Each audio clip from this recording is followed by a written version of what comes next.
saw coaches and some of the players kind of doing some one-on-one, just coaches and players doing some of the one-on-one. Just how does that, maybe not necessarily get guys back to the fundamentals, but maybe how does it help loosen up and just get them having fun with basketball?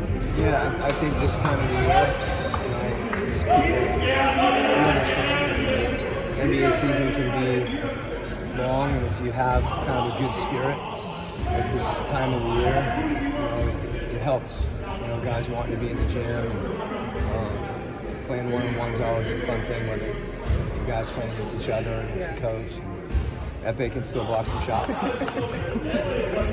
Coach, after a game like the other night, like it is with a blowout, do you sort of just forget about that game where there wasn't much you could sort of gain out of it considering? I know. That's a really good win. I think that's one of the things that somehow gets lost all the time. Houston beats Philly in overtime. Boston beats Brooklyn by 4. When you play well, I think that was their best offensive game of the year, or one of them. And granted, a few guys weren't playing. We have a lot of guys that aren't playing right now. So, not as many as that on a given occasion, but it's, we played without Karras.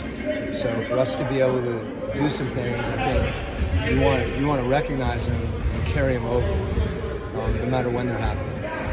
And the same is true of the game before. What are the things we didn't do?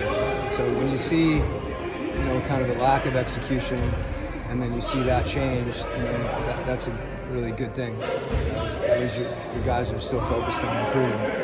Zachary had that little hot stretch there where he hit the 3 threes. Yeah. His confidence right now, you expect improvement and growth, but he's really carrying. That's a credit to his work ethic and our coaches. I think it's the same thing with Dyson. You guys see it every day when you walk out here. He's right there.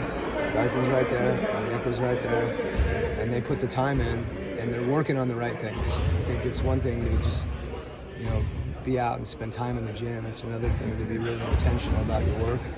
And yeah, you can see in games where you don't make shots, then when you do, it's a big lift. That's ultimately that's what we're trying to do, right? Put the ball in the basket. So I think he's a great example of someone. And there's other things that he's doing that are getting him prepared to shoot. And you're seeing that with the confidence. Coach, you mentioned Dyson. Obviously, he's up for Defensive Player of the Year. You had Rudy, who won it multiple times. They're different players, of course. But how do you judge a good defensive player? Is it by those stats, blocks, steals, things like that? I think it's their impact on the game. Okay. And you can impact the game a lot of ways. Some of the ways that you impacted we're able to objectively keep track of, like steals, block shots. There's other things that beating a screen and getting back in front of your man to keep them out of the lane so they don't generate an advantage. That has a huge impact on the game. You have to watch the game a little more closely to see those things. And I think that's harder with a perimeter player. When we all focus on the ball when it goes to the rim, so you see those things more with the rim protection. In Dyson's case, it's just his consistency and his focus. He's just always there. And there's situations you start to see where he's gonna try to make a play. But sometimes it's the plays that the other team doesn't make as much as something that a defensive player does. He's just got great patience too, which is an interesting description of the way that he plays.